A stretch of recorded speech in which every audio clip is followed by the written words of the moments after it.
aí, rapaziada, a tabela fica da seguinte maneira. Hoje, né, segunda-feira, eu acho que é o único dia sem jogo. Terça-feira, no caso, amanhã, que já passou de meia-noite, né, então amanhã a gente tem Vasco e Mirassol, a gente tem Grêmio e Fluminense, Vasco e Mirassol e Grêmio e Fluminense. Aí na quarta-feira, dia 3/12, a gente tem Fortaleza e Corinthians, Juventude e Santos, São Paulo e Internacional, Bahia e Sport, Flamengo e Ceará, Bragantino e Vitória e Atlético Mineiro e Palmeiras. Ou seja, a gente vai ter 7 jogos na quarta-feira. A gente não tem nenhum jogo hoje, segunda-feira. Amanhã, terça-feira, a gente tem 2 jogos. Na quarta-feira, a gente tem 7 jogos. E 7 jogos que eu tendo a dizer até que definidores, porque eles vão deixar todo mundo com a mesma quantidade de jogos e eles vão fazer com que alguns times ali definam as suas situações e as suas probabilidades. Aí na quinta-feira, jogo único, Cruzeiro e Botafogo. E aí no dia 7, domingo, fica sexta sem jogo, sábado sem jogo, e no domingo voltam a ter os jogos, todos os jogos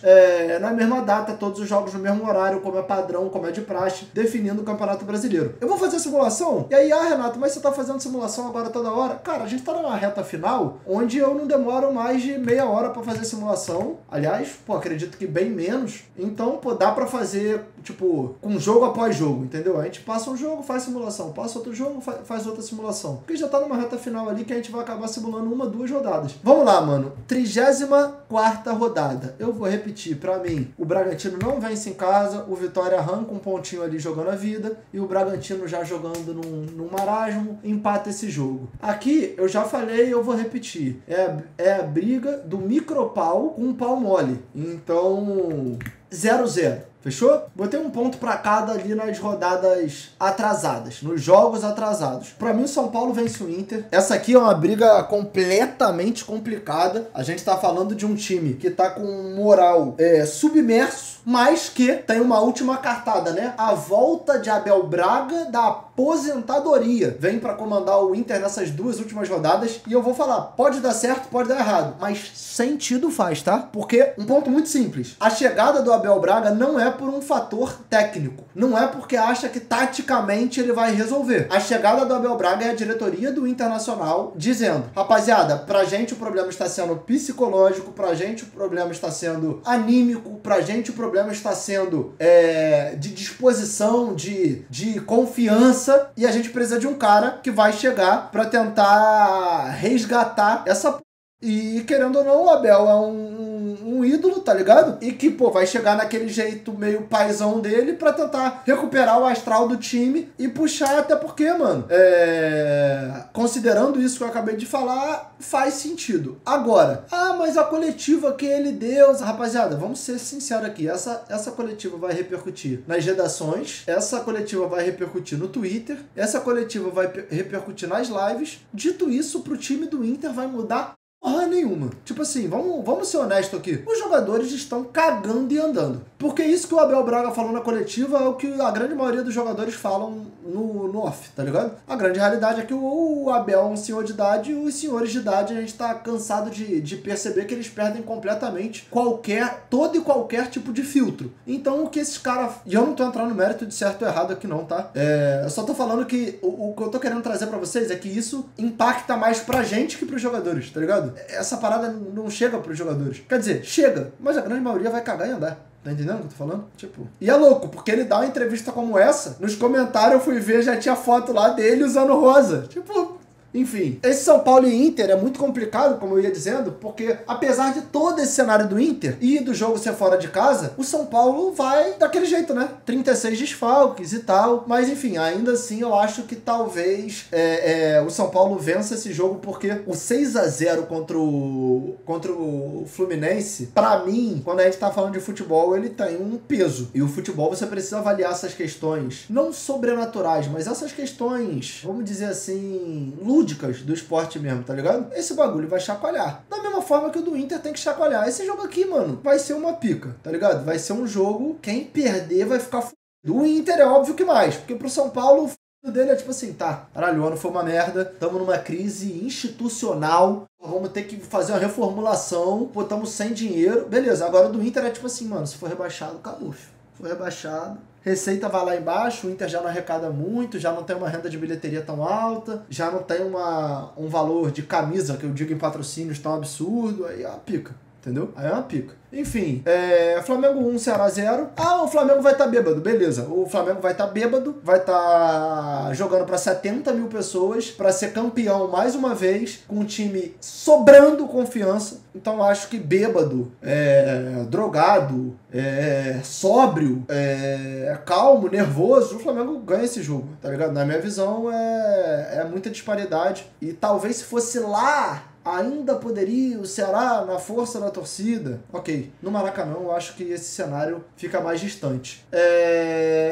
Vou fazer diferente do que eu tava fazendo em todas as simulações até aqui. O Juventude foi rebaixado e já tô vendo um movimento aí, tá? Já tô vendo um movimento aí do entrega Juventude, né? Pra talvez levar o Inter junto com eles e não o Santos. Agora, eu volto a repetir. A torcida do Santos, se ficar na Série A, não pode se iludir por vencer os últimos 3 jogos e se safar. O Santos deu uma cagada homérica. E não me venham com o papo de que todo mundo enfrenta os mesmos times, porque isso não é verdade. É verdade que enfrenta as mesmas equipes, só que em momentos completamente distintos. O Santos vai pegar o Sport rebaixado, pegou o Sport rebaixado, vai pegar o Juventude rebaixado e vai pegar o Cruzeiro brigando por nenhuma há 4 dias de uma semifinal de Copa do Brasil. Então, a gente tá falando do Santos pegando 3 times que se ele pegasse o Cruzeiro, tá na 28ª rodada, tá brigando por título, ele ia tomar um pau. Se ele pega o Juventude fora, moleque, tá brigando contra o rebaixamento incessante, ia ter um trabalho complicadíssimo. E o Sport, provavelmente o Santos ia ganhar, mas acredito que não seria com essa facilidade aqui, porque o Sport ainda estaria jogando a vida. E o Santos pegou 3 times que, irmão, vão estar cagando e andando pros seus jogos.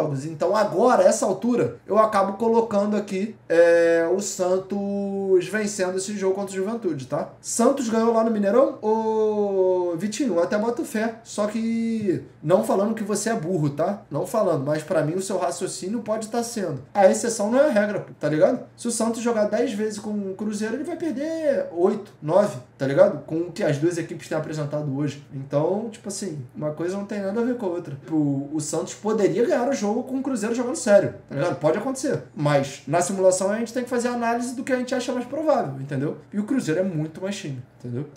Um pau provavelmente não ia tomar. Talvez eu tenha exagerado nisso, mas eu acho que o Cruzeiro chegaria como favorito pra ganhar, entendeu? Mas no cenário que tal, eu acho que o Santos ganha os 3 jogos, já contando com o do Sport, né? Bahia vence o Sport, assim como todos os times. O Cruzeiro vence o Botafogo, jogando em casa. Cara, eu tenho colocado Fortaleza vencendo o Corinthians aqui. E eu acho que é o que vai acontecer, tá? Eu não mudei de ideia, não. Eu acho que o Fortaleza lá, jogando pra torcida, jogando a vida, vence esse jogo. Eu acho que vence esse jogo. Vasco e Mirassol, empate. Grêmio e Fluminense, empate. Beleza? Santos, único visitante vencendo na rodada aqui na minha simulação, hein? Único visitante. Agora, eu vou falar na boa aqui. Esse empate aqui, especificamente, eu não duvido nada do Vasco ganhar esse jogo, tá? Da mesma forma que eu falei do Vasco Internacional, depende muito de se o Vasco vai querer jogar. Pô, o Vasco esse ano, quando quis, e por isso que eu falei aqui. Renato, mas você não admite porque você é Vasco, irmão. Quem assiste minha live sabe que isso não é realidade. A facilidade que eu tenho pra falar quando o time do Vasco tá um lixo é muito grande. Quando um jogador do Vasco é um lixo, é muito grande. E na maioria dos casos mas esse time que o Vasco tem não é um time horroroso, mano. Tipo assim, é um time que tem capacidade de fazer grandes jogos, mas que demonstra ter um psicológico, de uma criança de 6 anos, tá ligado? Tipo assim, quando joga, o próprio jogo contra o Inter foi isso. Começa atropelando, abre 1-0, 2-0, para abrir 3-4, do nada, para de jogar, gol do Inter, pressão, o time todo recuado, aí vai intervalo. Aí cai a bendita chuva, fica 1 hora no vestiário, com a corda no pescoço, volta 5-1. E aí vão falar, mas o jogo foi contra o Inter. Pô, gente, vamos ser honestos, né? A régua do Vasco nesse campeonato tem muitas grandes atuações contra grandes times. Aliás, o melhor momento do Vasco é quando ele enfrenta os melhores times do campeonato. Ele enfrenta o Bahia, ele ganha o Bahia. Ele enfrenta o Cruzeiro, ele ganha o Cruzeiro. Ele enfrenta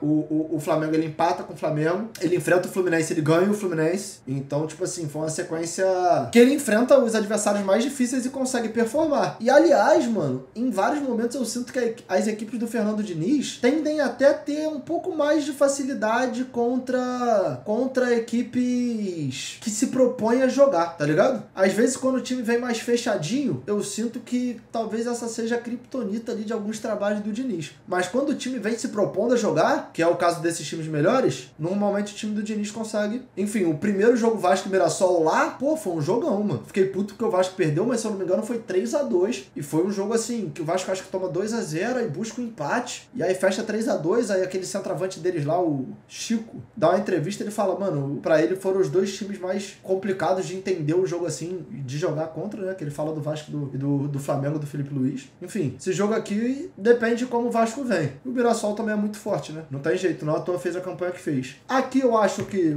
o Fortaleza foi guerreiro, mas não ganha do Botafogo. O Santos vence o Cruzeiro. Cara, aqui eu até falei, todos os times que estão na semifinal de Copa do Brasil, Corinthians, Cruzeiro e Vasco, eu acho que poupam. Eu acho que o Fluminense não poupa por estar chegando vivão para uma classificação direta e talvez até um eventual G5, G4, tá ligado? Então, tipo assim, nesse momento, mano, a realidade que a gente tem é que o Fluminense tá a um ponto do Botafogo, um pontinho. Então, eu acho que o Fluminense tem a chance de botar o time pra jogar. Enfim, vamos ver como é que vai ser de fato essa situação, né? Eu acho que o Vitória vence o São Paulo no Barradão. Eu acho que o Grêmio vence o Sport. Eu acho que o Ceará empata com o Palmeiras. Eu acho que o Inter vence o Bragantino. Eu acho que o Mirassol vence o Flamengo.